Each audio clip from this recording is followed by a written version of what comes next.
हर हर महादेव।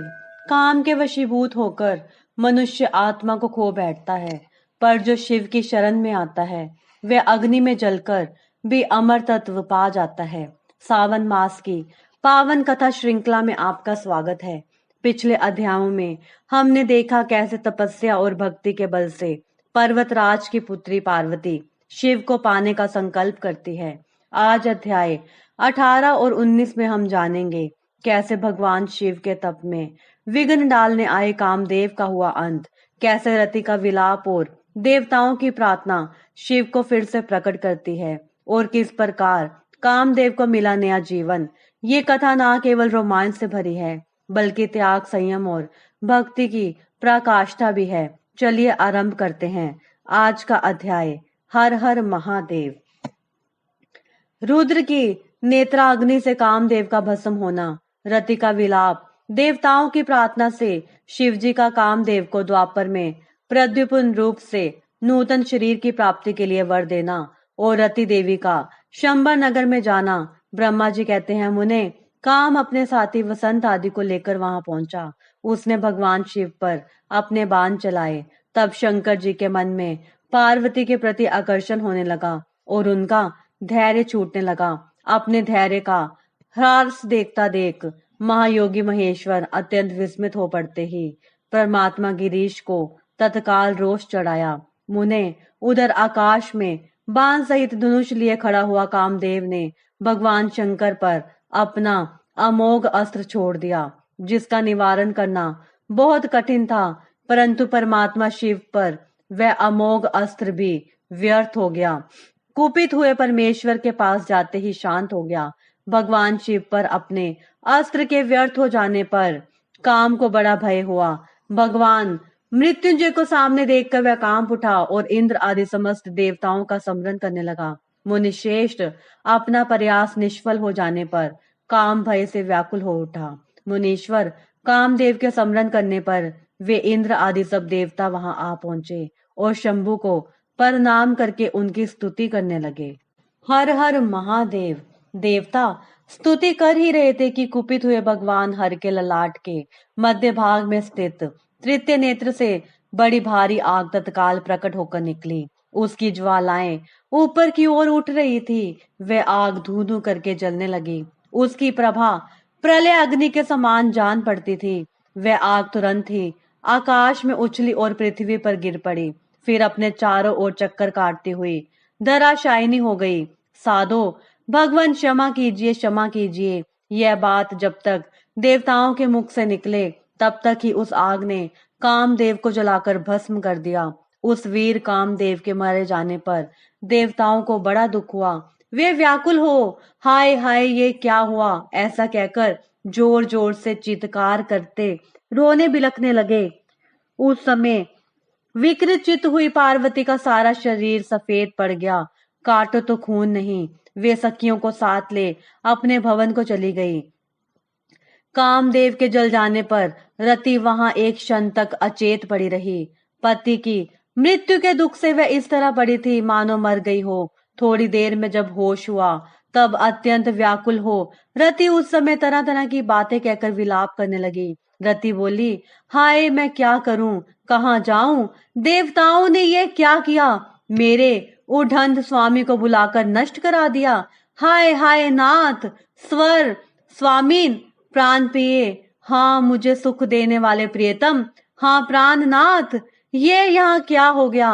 ब्रह्मा जी कहते हैं, नारद इस प्रकार रोती बिलखती और अनेक प्रकार की बातें करती हुई रति हाथ पैर पटकने और अपने सिर के बालों को नोचने लगी। उस समय उसका विलाप सुनकर वहां रहने वाले समस्त वनवासी जीव तथा वृक्ष आदि स्थावर प्राणी भी बहुत दुखी हो गए। इसी बीच में इंद्र आदि संपूर्ण देवता महादेव जी का स्मरण करते हुए रति को आश्वासन दे इस प्रकार बोले, देवताओं ने कहा तुम काम के शरीर का थोड़ा सा भस्म लेकर उसे यत्न पूर्वक रखो और भय छोड़ो। हम सबके स्वामी महादेव जी कामदेव को पुनः जीवित कर देंगे और तुम फिर अपने प्रियतम को प्राप्त कर लोगी।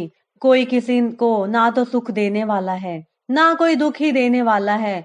सब लोग अपनी अपनी करनी का फल भोगते हैं।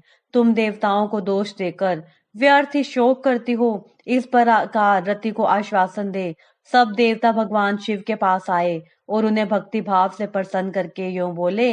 देवताओं ने कहा, भगवान शरणागत वत्सल महेश्वर, आप कृपा करके हमारे इस शुभ वचन को सुनिए। शंकर, आप कामदेव की करतूत पर भली भांति प्रसन्नता पूर्वक विचार कीजिए। महेश्वर, काम ने जो यह कार्य किया है इसमें उसका कोई स्वार्थ नहीं था। दुष्ट तारकासुर से पीड़ित हुए हम सब देवताओं ने मिलकर उससे यह काम कराया है। नाथ शंकर, इसे आप अन्यथा ना समझे। सब कुछ देने वाले देव गिरीश, सती साध्वी रति अकेले दुखी होकर विलाप कर रही है।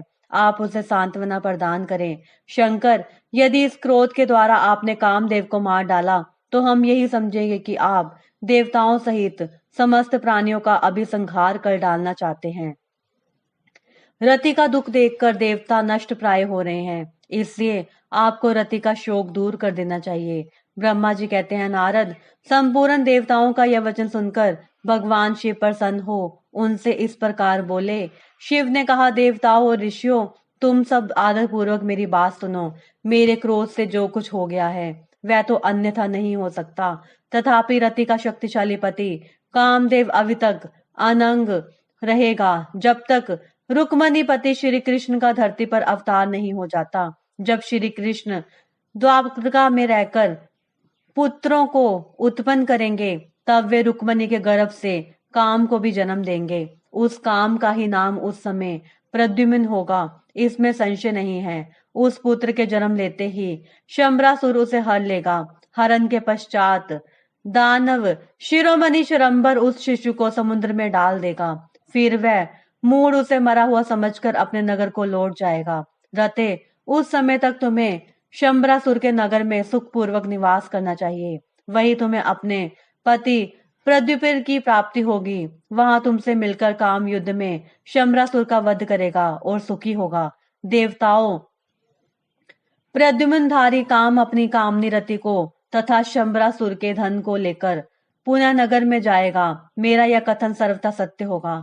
ब्रह्मा जी कहते हैं, नारद, भगवान शिव की यह बात सुनकर देवताओं के चित्त में कुछ उल्लास हुआ और वे उन्हें प्रणाम करके दोनों हाथ जोड़कर विनीत भाव से बोले। देवताओं ने कहा, देव देव महादेव, करुणा सागर प्रभु, आप कामदेव को शीघ्र जीवन दान दे तथा रति के प्राणों की रक्षा करें। देवताओं की यह बात सुनकर सबके स्वामी करुणा सागर परमेश्वर शिव पुनः प्रसन्न होकर बोले, देवताओं, मैं बहुत प्रसन्न हूँ। मैं काम को सबके हृदय में जीवित कर दूंगा। वह सदा मेरा गण होकर मेरा विहार करेगा। अब अपने स्थान को जाओ, मैं तुम्हारे दुख का सर्वथा नाश करूंगा। ऐसा कहकर रुद्रदेव उस समय स्तुति करने वाले देवताओं के देखते देखते अंतर्ध्यान हो गए। देवताओं का विस्मय दूर हो गया और वे सबके सब प्रसन्न हो गए। मुने तदंतर रुद्र की बात पर भरोसा करके स्थित रहने वाले देवता रति को उनका कथन सुनाकर आश्वासन दे अपने अपने स्थान को चले गए। मुनीश्वर, काम पत्नी रति शिव के बताए हुए शंबर नगरी को चली गई तथा रुद्रदेव जो समय बताया था उसकी प्रतीक्षा करने लगी। हर हर महादेव। इस अध्याय में हमें ये सीख मिलती है, जब मनुष्य काम क्रोध और मोह के वशीभूत होता है तो विनाश निश्चित होता है, लेकिन यदि वह भगवान की शरण में आ जाए तो वही विनाश पुनरुत्थान का माध्यम बन सकता है। रति का प्रेम, देवताओं की करुणा और शिव का त्याग, इन सब के बीच आज की कथा हमें सिखाती है कि सच्चा तप और प्रेम कभी व्यर्थ नहीं जाता। अगले अध्याय में जानेंगे कैसे पार्वती जी का तप भगवान शिव को स्पर्श करता है और कैसे ब्रह्मा जी स्वयं आकर देते हैं उन्हें दिव्य ज्ञान। इसलिए जुड़े रहे सावन मास की इस अद्भुत कथा यात्रा में। वीडियो पसंद आए तो लाइक करें, शेयर करें और चैनल को सब्सक्राइब करना ना भूलें। मिलते हैं अगले अध्याय में। हर